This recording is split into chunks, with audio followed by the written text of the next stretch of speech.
Hi everyone, Helen here from Helen Kirkham Crafts, and today I have another challenge from Stix 2 from that fabulous mystery bundle they sent me. So this is a Euro challenge, so I've got to create a sort of football inspired card. I've cut a piece of white card at 5.5 inches, and I've got a sort of thin length die here just from my stash. I'm not even sure where this die came from, but it's just a thin die that I'm going to die cut.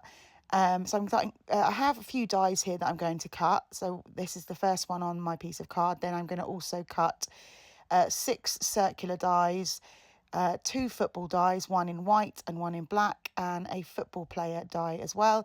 And then I'm also going to create my own little sentiment. So I've got a alphabet die.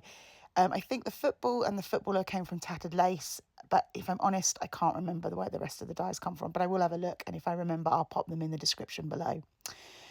So once I've die cut my little strip, I am using mint washi tape here, which I find really great for holding down dies and not worrying about any mess left behind from the stickiness. So that's our sort of topper, our front page, if you will, of our card. Then we've got the 6 dies. These now, what I'm creating here is a faux penny slider card. So I don't have a penny, so I'm using these circles as a penny and I'm sticking 6 together. It doesn't really matter what size you use. If you don't want them to be seen through your penny slider, then use a smaller size. I'm not too bothered. So this is the smallest size I had, and this is the size I'm going to use. And you'll see later how I create the penny slider with this little circle die. So that's 6 of them all glued together using some hobby glue from Stix 2. Again, I'll pop in the list below what items I'm using as well as part of the challenge. So I've got a 6x6 card here and a 5 3/4 piece of red card, sticking those together. And then here we have our sort of topper that we're going to use on the front of our card that I die cut earlier. I'm using some of this super strong double-sided tape. And you'll see in a moment why. Someone did actually message me and ask about the fact that I use my scissors, these nice Tonic scissors to cut sticky things. These are what I call my mixed media scissors. So I only use them when I'm cutting tape and things like that. And I don't mind them getting a bit gummy. I don't use it when I have to cut anything important or special. And then I do use sticky stuff remover from Stix 2 to remove any excess tape or anything that's left behind when I've finished crafting. So I'm just burnishing down the tape here, and I was actually peeling off the tape ready to do my first bit using some of the white glitter. But you can see here I've actually paused because I'm actually contemplating that maybe I'll stick a 4th one on, which is exactly what I do. So I just use some of that tape. This is, as I said, super strong both sides, double-sided tape. And then I'm just turning it over and cutting from the back to cut away the waste. I always cut from the back. I just find it much easier when cutting right close up to whatever card you are snipping something off of. Then I'm removing the seal and I'm using some of the basic coloured foil from Stix 2. You get 10 sheets in this, 2 of each colour. And I'm just burnishing it along the tape, just making sure I've got all the foil covering it, which you can see looks great, but I did miss a tiny little bit there, so I go back in and just fill that out. Again, really easy and simple to do. If there's sticky, it's going to stick to it. And obviously that foil is completely reusable. There's loads still left on there for any other projects I may want to create. And then I'm going to peel off the other 2. I'm going to bring in my clean and tidy sort of tray here to pour my glitter in so that I don't waste anything. Because I can then pour that back in the pot. And this is some of the biodegradable plastic-free glitter from Stix 2, again on this challenge list to create my Euro-inspired card. Obviously, I'm going with red and white. I think you can see that. But if you wanted to create a different sports, you could choose whatever colour works for the particular team you're making the card for. And I'm just going to finish with my glitter and I'll pop that away and put it back in the pot later. So now what I want to do is create my sentiment. So I've cut out some different letters out of my alphabet die. One thing I always do, particularly you'll see I've done a funny little sort of football pun with my sentiment here. One thing I always like to do, especially if I'm making a word that is not really a word because it's got a pun within it, or it's quite a long word, I like to sit and lay the letters out first, just so I know that I'm spelling it correctly. Because the worst thing to do is to stick it and realise that you've swapped two of the letters. Now, I am recording this sound after I've crafted, and the one thing I will say that I really wish I'd done during the crafting process, I will share that with you, is I started with the first letter, and I actually wish I'd started with the last letter and worked my way back, because I found it was a little bit of a struggle to get the letters in the order that I wanted them to be without being too squished. You can see here I'm kind of playing with the letters to make it fit. And it was fine in the end. It worked out perfectly fine, and I'm happy with how it looked. But, you know, it's sort of kind of that motto of measure twice, cut once kind of situation, you know. Make sure that it's going to fit in the space you've got before you start gluing. But yeah, absolutely, it worked out fine, and I was able to have the space. I also will say, which I find quite funny, is, so the sentiment is, you are unbelievable. So ball as in football. And I can tell you, for a while, I sat and tried to decide whether it should have the two L's for ball and then the L for leavable. And it took me a while to decide. And actually, I decided to not put the extra L in. And luckily, I think I was right. But I do find it funny when you're writing something that's not quite right, as in you've got a pun in it or you're spelling it differently for whatever reason, trying to decide exactly how it should be.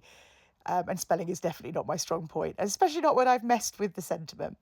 But yeah, so a little bit of a note there. If you are doing a fun little sentiment, just make sure that you're spelling it correctly, got it in the right order, got enough space for it before you glue anything down. Here you can see I was contemplating looking at that as that's what I'm saying. I was contemplating whether I should put that extra L in or not. But I was fine with what I did. And again, I'm using that Stix 2 PVA glue with the little nib, the little metal nib that makes it really easy, particularly for letters this thin, because it comes out really thin, which is great, using that extra nib. And then I'm just using a fine liner to kind of accentuate the fact that I know I've spelt it incorrectly, that ball is the pun part of it. I will put the UR on later, UR, because, you know, that's going to go in a different place depending on where the footballer sits. I did have a little bit of a smudge of glue there, so I just used a little rubber and rubbed that away really simply. It's just an artist rubber to can rub off like little imperfections or a little bit of ink that you've left behind. Do that before you kind of go, oh, it's not worked, and you chuck it away. Now, as part of the challenge, I had some of this thicker sort of die cutting foam in my bundle that I received, the mystery box. If you are interested in seeing that that haul and, you know, the unboxing, please go onto my page and you'll see the unboxing of all the things that Stix 2 sent to me. So as a part of that, I could have done this with foam tape, but I thought, no, let's stick with the challenge. I've got this in there, so I'm going to snip it down to size. I'm also going to put two on top of the other, so it's thicker. So obviously, if you're doing this part at home, you could absolutely use shaker foam or foam tape and things like that. You don't necessarily need to use what I have. But again, this was a part of the bundle, so that's why I've used it.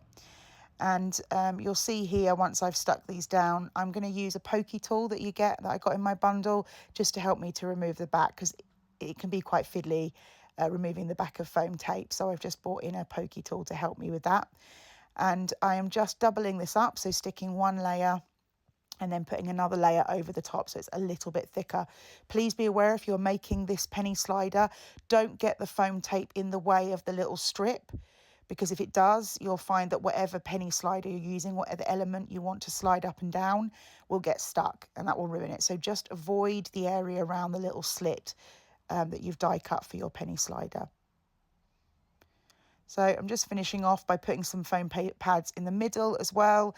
I always like to do that, make sure it's as level as possible so you don't get little dips in the card. And then I'm just, again, doubling this up, using my Pokey tool to take off that excess. And once I've done that, I can then start building up my card.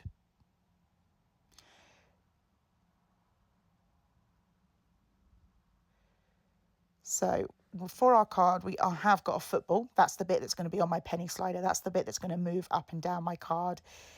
Now this is, as I said earlier in the video, this is a tattered lace die. I can't remember what collection I got it from, but it's a little football that comes with the footballer. It's like a sports die collection. But I know, and if you've ever used tattered lace dies, they've got quite a good snippability where you can snip into them and build elements up. But trying to decide which parts of the black die I cut to stick to the white die took me a while. So I did for a beat, sort of mess about, see which pieces looked the better on which parts of the ball. I used some Tonic snip scissors to do this because there's tiny little pieces and big scissors would just get in the way. And then as you can see, as I'm cutting the pieces of black to stick them onto the white football, they get quite tiny. So I'm using the pickup tool from Stix 2 just to help me pick up those pieces, put them in the right place. And then I'm using that hobby glue, again with a precision nib, because it's quite small, to stick down those little pieces of black. And this again, we talk about using the pickup tool for gems and things like that, but the static, or however this pencil thing works perfectly picking up little pieces of card as well. So if you've got a die with a tiny element on it, using that pickup pencil will be great. Now what I'm going to do is create the penny slider. So I'm going to stick our round foam pads onto the little sort of faux penny that we've created. I'm going to check that it moves up and down. It absolutely does. I'm happy with that. Now, as I said before, if you don't want to see the white at the back, use a smaller die, but I don't actually mind. I think it looks kind of cool. So I've stuck the 2 round foam pads to the penny slider, and I'm now removing the waste or the cover of the foam so I can stick that to my card. I'm using a bit of wet glue just to help if it needs repositioning, because when you've got foam pad, it grabs quite quickly. If you use like a wet glue over the top, you've got a little bit more wiggle room to move it into place to get it in the right way for that matten layer. I've stuck it down and checked that my penny slider still works, which it absolutely does. And now what I'm going to do is I'm going to stick the football to those circular foam pads. I've got 2 foam pads on there, so it's just a little bit risen away from the card, and still happy that it moves up and down. Then we're going to come in with our footballer. Again, as I was saying, I'm going with the sort of England white and red here for the Euros. But if someone supports, I don't know, a different team or a team with a different coloured of kits, you could just change the colourways of this particular card. Just checking that his foot doesn't get in the way. And I am using those circular foam pads just to build him up. And we're just going to stick our "You are" to create our "You are unbelievable" sentiment. I also did think it would be quite funny, because this is a Euro inspired card, if I actually put EURO unbelievable, so Euro unbelievable. But I thought maybe no, that would have been funny, but that's too many puns on one card for me. Now I'm just sticking one of these circular dot foam pads in because it was dipping a little bit on the side, just making sure it didn't get in the way of my penny slider. So there we have our Euro-inspired card from the Stix 2 Euro Challenge, using all the items I got, or some of the items I got, in my mystery bundle. If you are interested in any of the Stix 2 products, you can head to their website at www.stix2.co.uk. Thank you for watching the Stix 2 Euro Challenge. I really hope you enjoyed that, and enjoyed seeing the penny slider as well. Thank you so much for watching, and if you are interested, please like and subscribe and ring that bell to be notified when I put up more videos. Thanks again. Bye-bye.